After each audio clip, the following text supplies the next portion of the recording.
Baik, terima kasih rekan-rekan wartawan.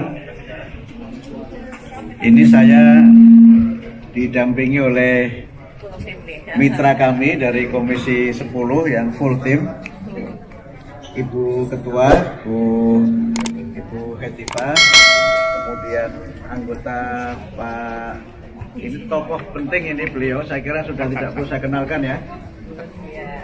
Kemudian Ibu Limah juga sudah tokoh penting juga, yang di sebelah kanan Ibu Dirjen GTK. Tadi kami baru saja menyampaikan beberapa hal yang terkait dengan acara rapat koordinasi dan evaluasi kebijakan Pak Wamen, Pak Atif dan Mas Fajar yang terkait dengan kebijakan pendidikan tahun 2024 dan upaya kami untuk mendapatkan masukan untuk kebijakan di tahun 2025. Fokusnya pada dua persoalan strategis, yaitu PPDB zonasi dan P3K. Ini dua persoalan yang memang selama ini sangat menyita perhatian kita, karena memang dalam pelaksanaannya menimbulkan kontroversi, baik yang setuju maupun yang tidak setuju. Nah, kami tentu belum pada keputusan apakah PPDB atau zonasi itu kita lanjutkan atau kami pilih cara lain. Kemudian juga terkait dengan guru PPPK juga menjadi bagian dari kebijakan kami yang memang dalam beberapa hal terkait dengan regulasi menyangkut ASN dan juga regulasi yang terkait dengan kewenangan pemerintah daerah dan pemerintah provinsi dalam kaitannya dengan otonomi daerah. Jadi forum ini sekali lagi adalah forum di mana kami mendengar, kami meminta masukan dari para kepala dinas pendidikan seluruh Indonesia agar ke depan kebijakan strategis dan juga beberapa program strategis itu dapat terlaksana dengan sebaik-baiknya. Semangat dari zonasi tentu sangat kita apresiasi, karena pelayanan pendidikan yang bermutu untuk semua dapat diberikan di lingkungan sekolah yang dekat dengan tempat tinggal para murid. Tapi memang ini di lapangan kami mendapatkan banyak masukan terkait dengan persoalan-persoalan teknis di lapangan dan juga persoalan yang berkaitan dengan mutu dari layanan pendidikan di sekolah-sekolah sebelum ada zonasi dan setelah zonasi diterapkan. Kemudian terkait dengan guru P3K, kami sampaikan bahwa selama beberapa minggu ini kami beraudiensi didampingi para wakil menteri dan para dirjen ke beberapa organisasi yang menyelenggarakan pendidikan, dan memang terdapat masukan yang sangat besar ya kami terima supaya penempatan guru PPPK ini dapat dievaluasi. Penempatan guru P3K hanya di sekolah negeri saja itu ternyata menimbulkan masalah, dan juga tadi Pak Wakil Presiden menyampaikan ada masalah di mana satu daerah itu memiliki kelebihan guru dan daerah lain kekurangan guru. Mungkin juga ada sekolah yang juga kekurangan guru, bahkan mungkin satu sekolah hanya satu guru saja. Ini mungkin menjadi guru yang tersisa. Tapi juga ada sekolah yang kelebihan guru sehingga karenanya kekurangan jam mengajar. Nah, ini yang nanti kami coba lakukan, dan bagaimana kami juga bisa terus berkomunikasi dengan Komisi 10 sebagai mitra kami terkait dengan penyelenggaraan ini. Karena itu kami persilahkan Ibu Dr. Haja Hetifah juga untuk menyampaikan pandangan-pandangannya dan juga masukannya untuk kami kepada rekan-rekan wartawan. Terima kasih Pak Menteri dan juga para wamen dan sahabat-sahabat saya dari Prof. Nunu dan teman-teman pimpinan Komisi 10, teman-teman media. Kami Komisi 10 sangat mengapresiasi langkah-langkah sigap yang sudah dilakukan oleh Pak Menteri, yang kelihatan sekali ya niatnya ingin mendengar lebih banyak, terutama juga suara-suara dari daerah. Dan kami sebagai mitra tentunya ingin mensupport semaksimal yang kami mampu agar dari sisi legislasinya jelas. Kalau memang kita ingin memperbaiki juga mulai kapan supaya itu bisa dilaksanakan dengan baik. Dan juga tentunya dari sisi anggarannya bisa teralokasikan dengan cukup. Dan kami pun akan ikut mengawasi pelaksanaannya karena kami berasal dari banyak daerah pemilihan yang ingin juga ikut membantu memberikan informasi terkait situasi di lapangan. Dan kami juga merasa sangat mengapresiasi kehadiran Bapak Wakil Presiden pada hari ini yang merupakan bentuk dukungan beliau yang sangat luar biasa kepada inisiatif-inisiatif yang sedang dilaksanakan oleh Menteri Pendidikan Dasar dan Menengah kita. Intinya seperti itu ya teman-teman, kami ini kompak sekali.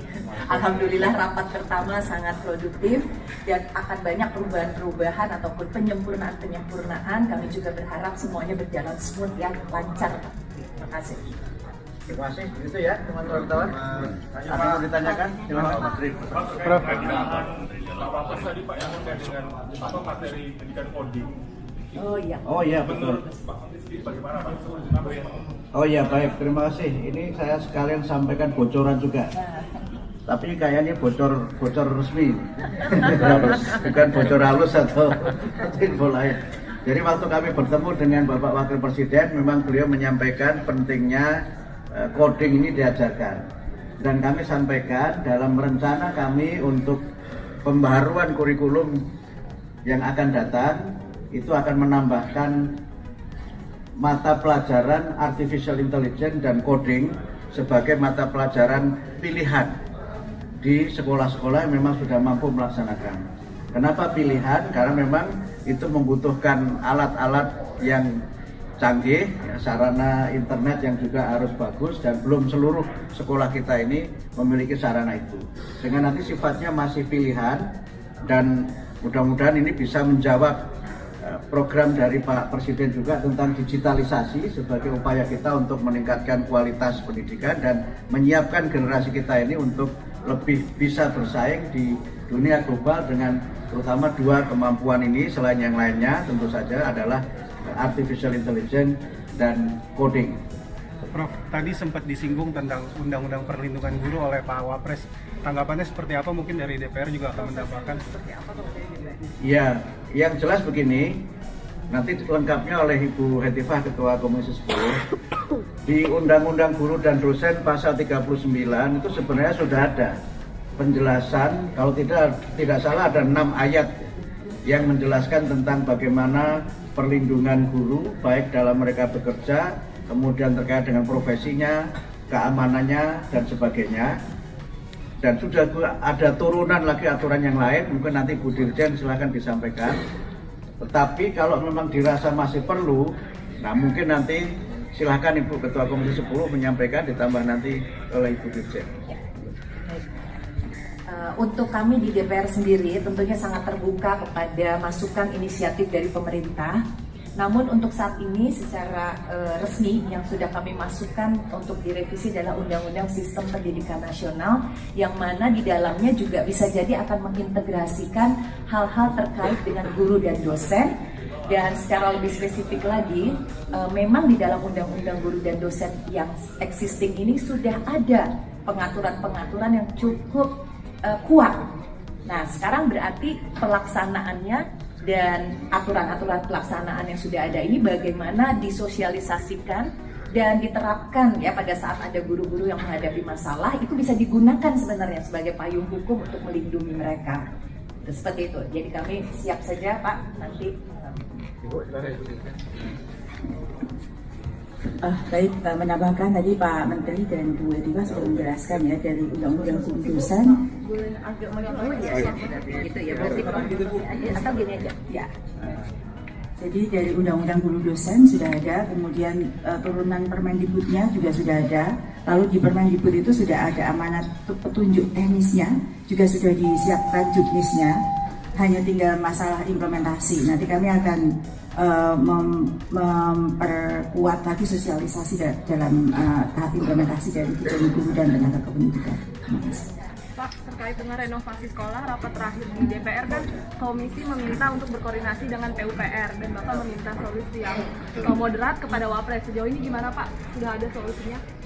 Saya berencana bertemu dengan Pak Menteri Pekerjaan Umum karena sekarang PR-nya sudah pindah ke tempat lain dan anak sekolah sudah banyak PR juga kan. Jadi kami sudah bicara dengan Pak Menteri Pekerjaan Umum di waktu ketemu di Sentul dan sedang diatur waktu untuk duduk bersama bagaimana agar mekanisme pelaksanaan rehab sekolah itu dapat kita cari jalan keluar yang memungkinkan untuk tadi Pak Wakil Presiden menyampaikan pelaksanaannya bisa tepat sasaran dan juga dapat dipenuhi dalam waktu yang tidak terlalu lama. Karena itu juga termasuk program prioritas dari Bapak Presiden. Selama ini evaluasi sementara ketika masih dilaksanakan oleh Menteri PUPR itu salah satu kendalanya adalah pelaksanaannya tidak bisa cepat karena hanya melalui satu kementerian. Kalau misalnya nanti bisa dicari jalan keluarnya, misalnya waktu kami sampaikan kepada Pak Wakil Presiden waktu bertemu itu bisa double track, maka bisa PU juga melaksanakan, kami juga melaksanakan. Upaya kita untuk bisa memperbaiki sarana dan prasarana pendidikan khususnya fasilitas fisik yang rusak itu mudah-mudahan dapat dilaksanakan lebih cepat lagi. Pak, soal banyaknya penolakan terkait UN itu gimana Pak? Bagaimana? Banyaknya penolakan UN sampai ada petisi itu bagaimana? Oh belum, kami masih nanti akan ada lagi acara seperti ini, mengundang para ahli, para pelaku dan juga para pengamat, termasuk juga nanti wartawan juga bisa kita undang untuk ikut memberikan evaluasi tentang UN. Ini memang juga menjadi isu yang cukup mengemuka dan sekali lagi sebulan ini kami ingin menjadi pendengar yang baik sebelum mengambil keputusan. Termasuk mendengar zonasi juga Prof? Ya soal zonasi juga nanti kami akan ambil keputusan juga soal itu dan pesannya Pak Presiden kan memang ojo ke susu. Ojo ke susu itu bahasa Indonesianya jangan tergesa-gesa, jangan terburu-buru. Kita dengarkan semuanya, kita kaji dengan seksama. Mudah-mudahan nanti kita bisa ambil kebijakan yang terbaik sehingga sekali lagi visi kami pendidikan bermutu untuk semua ini juga menjadi bagian dari layanan yang juga berlangsung dengan baik di lapangan.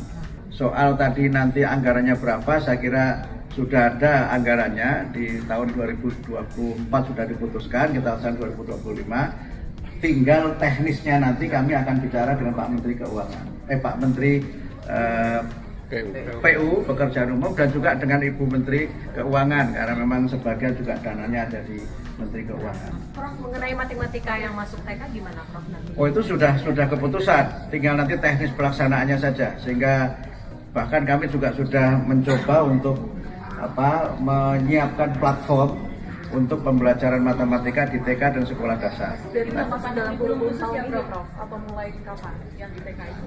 Kan memang literasi numerasi itu kan sudah menjadi bagian dari materi yang diajarkan kan sejak dini itu. Tinggal nanti persoalannya adalah bagaimana teknis mengajarnya.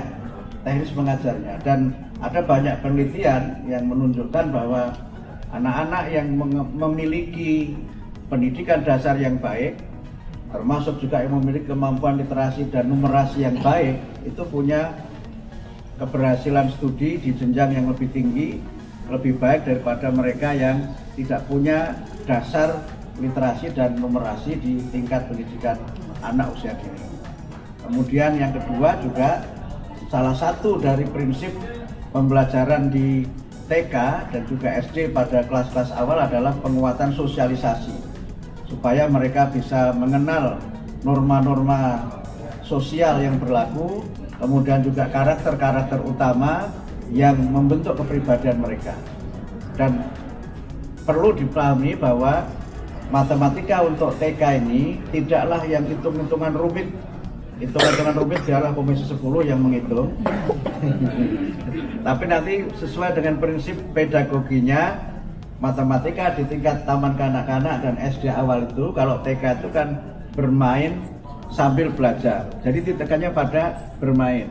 Kemudian kalau SD awal itu belajar sambil bermain, sehingga belajar itu semuanya disampaikan dengan cara yang sangat menggembirakan, tidak ada target-target yang tinggi, karena penekanannya adalah pada prinsip-prinsip logika dari matematika dan mengajarkan matematika sesuai dengan tingkat pendidikan anak TK juga anak SD pada kelas-kelas awal itu. Prof, keputusan final soal zonasi ini paling lambat nanti akan disampaikan. Oh, belum. Saya kira itu belum akan kita ambil karena sesuai dengan arahan Pak Presiden, ojo kesusu.